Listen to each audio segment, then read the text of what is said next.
नमस्कार। विद्या भारती की ऑनलाइन पाठशाला में सभी भैया बहनों का बहुत बहुत स्वागत है। मैं लक्ष्मण लखारा, आदर्श विद्या मंदिर पिपाड़। आज हम अध्याय 1 के पालमपुर गांव की कहानी का चौथा और अंतिम भाग पढ़ने वाले हैं। पाठ पढ़े उससे पहले भाग 3 में पूछे गए प्रश्नों पर चर्चा कर लेते हैं। भाग 3 में मैंने आपसे 2 प्रश्न पूछे थे। विश्व में हरित क्रांति के जनक का नाम और भारत में हरित क्रांति के जनक का नाम। इन दोनों ही प्रश्नों के उत्तर भैया सुरेश, आदर्श विद्या मंदिर पिपाड़ के एक छात्र ने दिए हैं। दोनों ही उत्तर सही है।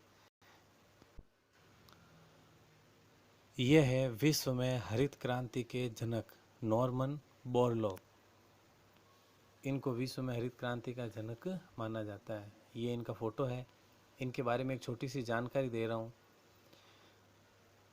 इनके नवीन प्रयोगों ने अनाज की समस्या से जूझ रहे भारत सहित अनेक विकासशील देशों में हरित क्रांति का प्रवर्तन करने में अपना बहुत बड़ा योगदान दिया था। इन्होंने 1970 के दशक में मैक्सिको में बीमारियों से लड़ सकने वाली गेहूं की एक नई किस्म विकसित की थी। इनके पीछे उनकी यह समझ थी कि अगर पौधों की लंबाई कम कर दी जाए तो इससे बची हुई ऊर्जा उसके बीजों यानी कि दानों में लगेगी, जिससे दाना ज़्यादा बढ़ेगा, लिहाजा कुल फसल उत्पादन भी बढ़ेगा।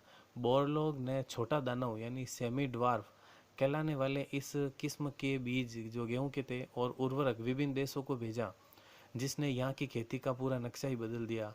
उनके कीटनाशक और रासायनिक खादों के अत्यधिक इस्तेमाल और ज़मीन से ज़्यादा पानी सोखने वाली फसलों वाले प्रयोग की पर्यावरणविदों ने कड़ी आलोचना की है। वे दुनिया भर को भूखमरी से निजात दिलाने के लिए जीन संवर्धित फसल के पक्ष में भी रहे हैं। उनका मत था कि भूख से मरने की बजाय जीएम यानी कि जेनेटिकली मॉडिफाइड अनाज खाकर मर जाना कहीं ज़्यादा अच्छा है। पर्यावरणवादियों ने एतराज का भी उन्होंने यह कहकर जवाब दिया कि अगर कम जमीन से ज़्यादा उपज ली जाती है तो इससे प्रकृति का संरक्षण ही होता है। तो इस प्रकार नॉर्मन बोरलॉग, जिन्होंने कृषि हरित क्रांति की अवधारणा को विकसित किया था। अगला प्रश्न था भारत में हरित क्रांति के जनक। इसका सही उत्तर है एम.एस. स्वामीनाथन। ये राज्यसभा के सदस्य भी रहे हैं 2007 से 2013 के बीच में। इनके बारे में एक छोटी सी जानकारी है।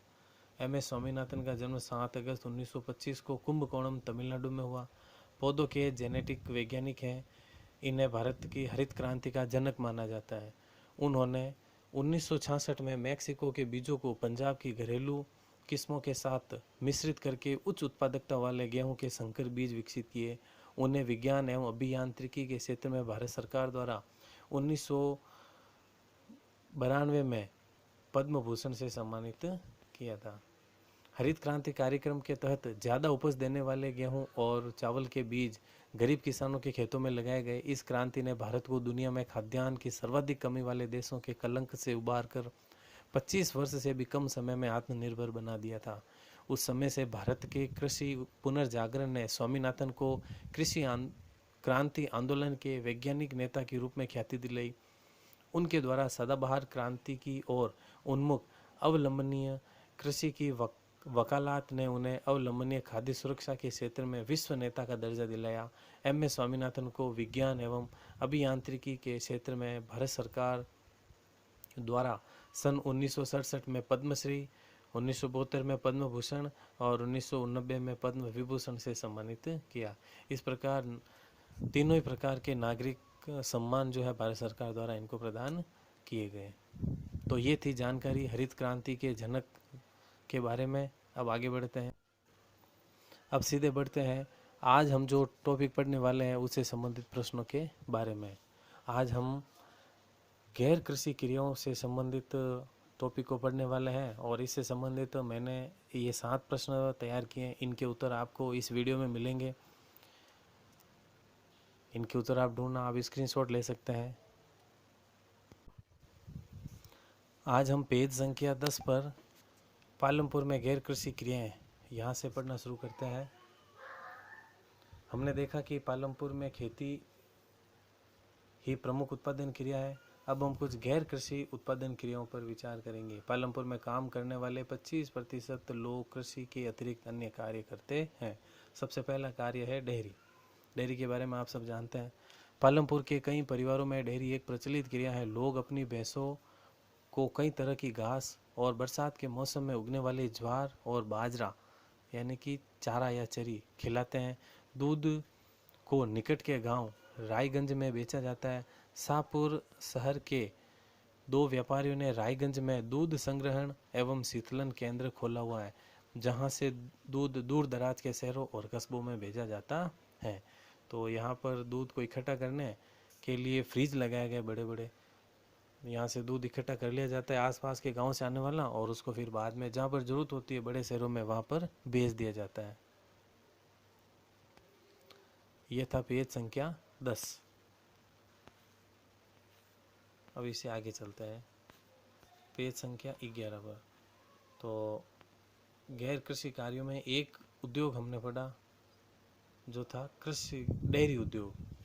अब आगे है पालमपुर में लघु स्तरीय विनिर्माण।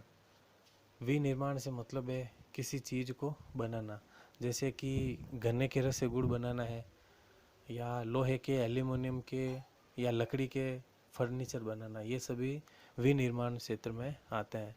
तो कुछ छोटे स्तर के भी होते हैं, कुछ बड़े स्तर के भी होते हैं। तो पालमपुर में क्या चल रहा है इस समय? इस समय पालमपुर में 50 से भी कम लोग विनिर्माण कार्यों में लगे हैं। शहरों और कस्बों में बड़ी फैक्ट्रियों में होने वाले विनिर्माण के विपरीत पालमपुर में विनिर्माण में बहुत सरल उत्पादन। बड़े शहरों में बहुत बड़ी फैक्ट्री होती है, लेकिन गांव में इस प्रकार की बड़ी फैक्ट्रियां नहीं होती हैं। विनिर्माण का कार्य है वो बहुत ही छोटे स्तर पर किया जाता है। तो पालमपुर भी एक छोटा गांव है, तो वहाँ पर भी ये बिल्कुल छोटे स्तर पर है, लेकिन छोटे स्तर की विधियों का प्रयोग यहाँ होता है, कुछ छोटे पैमाने पर ही किया जाता है। विनिर्माण कार्य पारिवारिक श्रम की सहायता से अधिकतर घरों या खेतों में ही किया जाता है। श्रमिकों को कभी कभार ही किराए पर लिया जाता है। परिवार के लोग ही मिलकर उस काम में अपना श्रम लगा देते हैं, तो श्रमिकों की आवश्यकता लगभग नहीं पड़ती है। तो इस तरह से दूसरा गैर कृषि कार्य हो गया लघु स्तरीय विनिर्माण। एक वहीं के एक व्यक्ति मिश्रीलाल की कहानी है। मिश्रीलाल गन्ना पेरने वाली एक मशीन खरीदी जो बिजली से चलती है, और वह उसे अपने खेत में लगाया है। पहले गन्ने को पेरने का काम बैलों की मदद से किया जाता था, पर अब लोग इसे मशीनों से करना पसंद करते हैं। मिश्रीलाल दूसरे किसानों से गन्ना खरीद कर उससे गुड़ बनाता है। तो ये भी एक प्रकार का लघु स्तरीय विनिर्माण का ही काम है। अब जो गुड़ बनता है उसको फिर वो शाहपुर के व्यापारियों को बेच देता है। इस प्रक्रिया में मिश्रीलाल को थोड़ा लाभ हो जाता है। तो इस तरह से मिश्रीलाल विनिर्माण क्षेत्र से जुड़ा हुआ है। आगे गैर कृषि कार्य में विनिर्माण के अतिरिक्त और क्या हो सकता है? और हो सकता है दुकानदारी। पालमपुर में ज़्यादातर लोग व्यापार वस्तु विनिमय नहीं करते हैं। वस्तु विनिमय से आप समझते हैं वस्तु के बदले वस्तु देना। पालमपुर के व्यापारी वे दुकानदार हैं जो शहरों के थोक बाजारों से कई प्रकार की वस्तु खरीदते हैं और उन्हें गांव लाकर बेचते हैं। आप देखेंगे कि गांव में छोटे जनरल स्टोरों में चावल, गेहूं, चाय, बिस्किट, साबुन, टूथपेस्ट, बैटरी, मोमबत्तियां, कॉपियां, पेन, पेंसिल, यहाँ तक कि कुछ कपड़े भी बिकते हैं। कुछ परिवारों ने जिनके घर बस स्टैंड के निकट हैं अपने घर के एक छोटे भाग में छोटी दुकान खोल ली है। वे खाने की चीज़ें बेचते हैं। ऐसा कहाँ होता है? अक्सर बस स्टेशन के नज़दीक, क्योंकि वहाँ पर लोगों का आना जाना लगा रहता है। प्रकार की चीज़ें वहाँ पर ज़्यादा बिकती हैं। करीम की कहानी पढ़ते हैं। करीम ने गांव में एक कंप्यूटर केंद्र खोल लिया है। हाल के वर्षों में कई विद्यार्थी शाहपुर शहर के कॉलेज जाने लगे हैं। पालमपुर गांव के कुछ विद्यार्थी है वो कॉलेज पढ़ने के लिए शाहपुर जा रहे हैं। करीम ने देखा कि गांव के कई छात्र शहर की कंप्यूटर कक्षाओं में जाते हैं। गांव में 2 महिलाओं के पास कंप्यूटर अनुप्रयोग में डिग्री है, यानी कि वो कंप्यूटर के बारे में जानती हैं और उनके पास में डिप्लोमा किया हुआ एक डिग्री है। उसने उन्हें काम पर लगाने का निश्चय किया। किसने? करीम ने।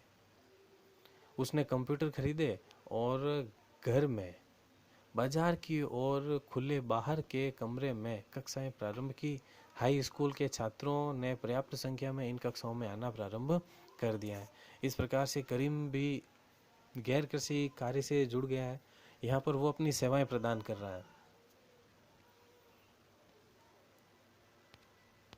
आगे चलते हैं। एक और कार्य हो सकता है, वो है परिवहन। ये आजकल बहुत ज़्यादा तेज़ी से विकसित होता हुआ क्षेत्र है। पालमपुर में भी अच्छी खासी संख्या है इसकी। परिवहन, पालमपुर और रायगंज के बीच सड़क पर कई प्रकार के वाहन चलते हैं, जैसे रिक्शा वाले, तांगे वाले, जीप, ट्रैक्टर, ट्रक ड्राइवर तथा परंपरागत बैलगाड़ी और दूसरी गाड़ियां चलाने वाले लोग जो परिवहन सेवाओं में शामिल हैं। वे लोगों और वस्तुओं को एक जगह से दूसरी जगह पहुंचाते हैं और इसके बदले में उन्हें पैसे मिलते हैं, किराया मिलता है इनका।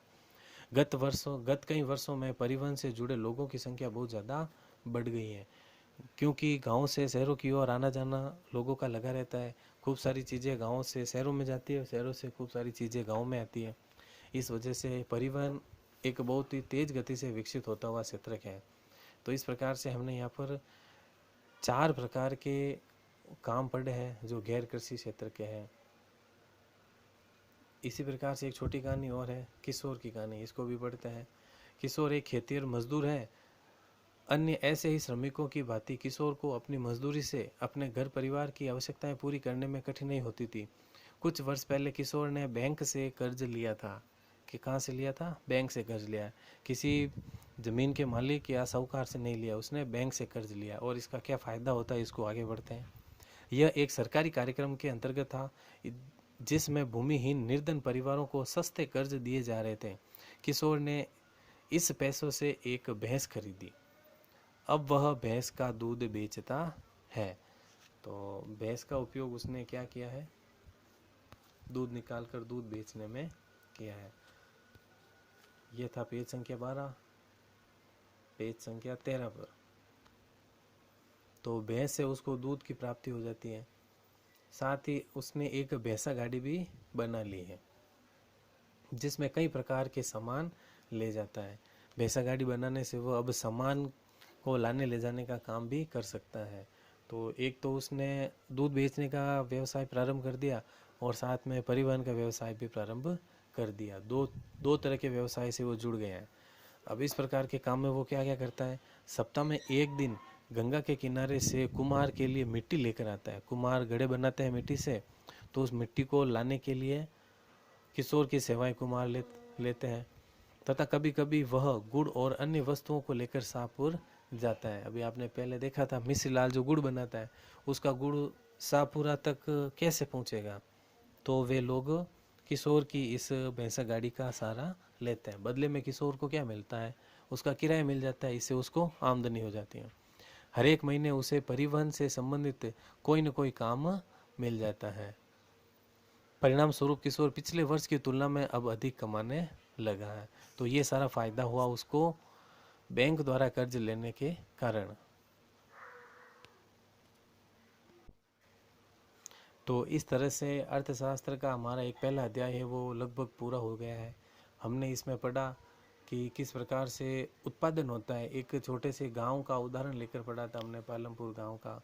बहुत ही सुंदर पाठ था ये। इस पाठ में आपको ये जानने को मिला कि गांव में किसान किस प्रकार खेती से संबंधित क्रियाओं से जुड़े हुए हैं और वो किस प्रकार से अपना उत्पादन कर रहे हैं। हाल ही के वर्षों में उन्होंने इस प्रकार से आधुनिक तकनीक का सहारा लेकर अपने कृषि उत्पादन को बहुत ज़्यादा बढ़ाया है। लेकिन ज़मीन है वो निर्धारित है, ज़मीन को बढ़ाया नहीं जा सकता, लेकिन उससे उत्पादन को ज़रूर बढ़ाया जा सकता है। तो उत्पादन में 4 चीज़ें महत्वपूर्ण, उन चारों चीज़ों पर हमने चर्चा की थी। और साथ में पढ़ा कि कृषि के अतिरिक्त और कौन सी क्रियाएं हो सकती है। तो कृषि के अतिरिक्त गैर कृषि क्रियाएं भी हो सकती हैं। तो ये हमारा पाठ है जो ख़त्म हो चुका है। अब आगे हम किस विषय को लें, आप मुझे कमेंट में ये ज़रूर बताएं। भूगोल पढ़ना चाहेंगे या राजनीति विज्ञान या इतिहास? 4 किताबें आपके कोर्स में जो भी किताब आप पढ़ना चाहते हो मुझे जल्दी से कमेंट करके बताइए, ताकि मैं आपको उस किताब से पढ़ाना प्रारंभ करवा सकूं। एक बार वापस मैं आपको वे सारे प्रश्न बता देता हूं जो आपको गृह कार्य में करने हैं। ये चौथा और अंतिम भाग था इस पाठ का। 7 प्रश्न इस पाठ से संबंधित मैंने आपके लिए बनाए हैं। तो पीडीएफ से आज का जो हमने टॉपिक पढ़ा है उसी में से संबंधित ये प्रश्न है। पीडीएफ को पढ़ के या फिर मेरे वीडियो को वापस से एक बार देखकर इन प्रश्नों के उत्तर आप ढूंढ सकते हैं। तो आज के लिए बस इतना ही। धन्यवाद। जय मां सरस्वती।